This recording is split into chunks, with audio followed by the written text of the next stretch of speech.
key component there. One of the questions when I had posted on Instagram that you were going to be on the show to see if who had some questions, I had a really good one.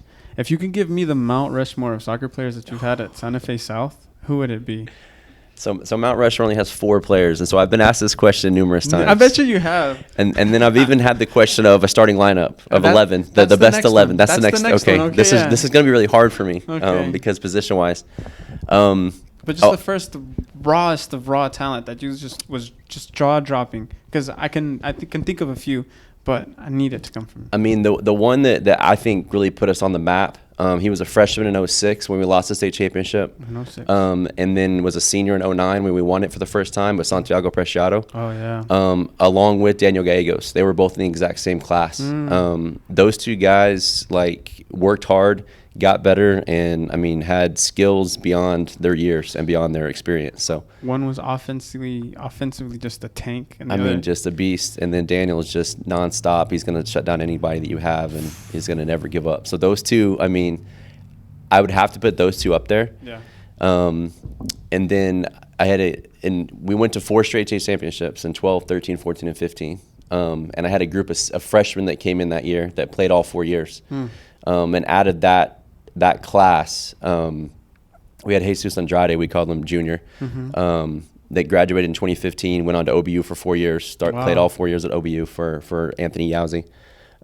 Shout out to Yauzi, too. Yeah, shout out to Yauzi, who graduated the same year I did. So we played against each other in club ball when we were in high school. So where did you go to high school at? Capitol Hill. I'm a local, yeah. We can get into that later. Yeah, but let's peel that onion back. Let's slowly peel it back. We'll peel that onion back later. So I would put Junior in there in the Mount Rushmore. Junior, that's 3. That's 3. So I'm really struggling on the 4th. There was another kid in 2015 that could definitely be there. All the Santa Fe South listeners right now are I know, to their edge of their seat, please. I finally got him on record. This is really, really hard. It's really, really difficult for me. I would have to say probably one of the best leaders we've ever had, and one of the best players on top of that is Paco Flores. I wouldn't say he's one of the best players we've ever had. That's my coach right there. That's the coach. That's the head coach of the girls right now. That's my coach. That's my coach. That's my coach. That's my primo. I would put him up there because he was a 4-year starter for us. Yeah. And he not just won state championships in cross country and in soccer both, but was a fantastic leader.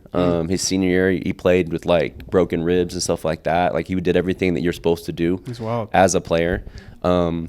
And was a phenomenal student on top of that, and then went to college on top of that to play soccer. So I would probably put him there. There's some others that, maybe skill-wise may have been better, but overall, as far as the leadership and, the kind of player that we want to say this is the best player that we want to, produce, then I would probably put him up there.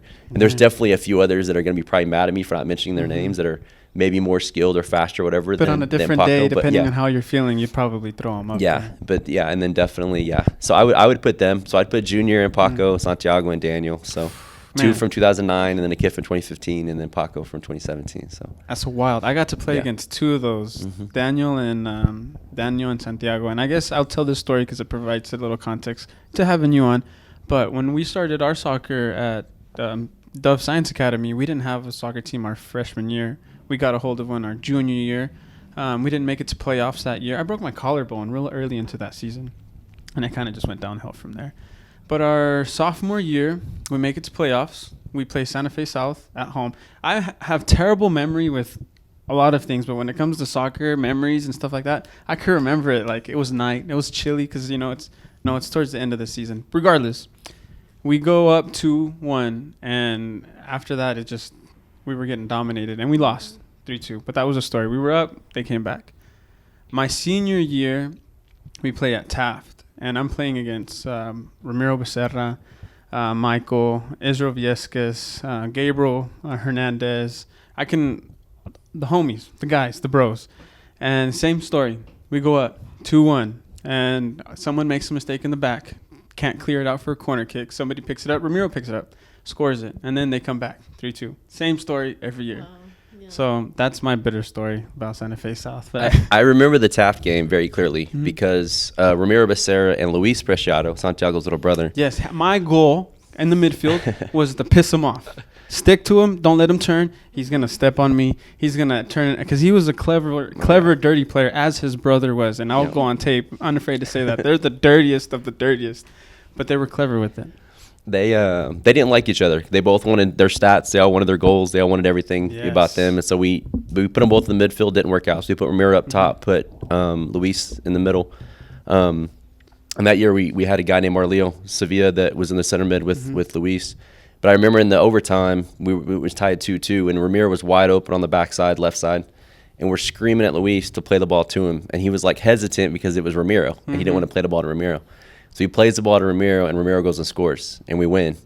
And I remember Luis coming over and giving Ramiro a big old hug and then coming to me and was like, I was not going to pass him the ball until you yelled at me. Damn. And then I was like, see, it's all about team, man. That's all that stinking matters, man. Just do what you're supposed to do. And he was like, yeah, you're right. And it was like, it kind of squashed some stuff just because we won. And winning does do that. Yeah. It will squash some of that. But I remember that game plain as day. Yeah. As do I. Yeah.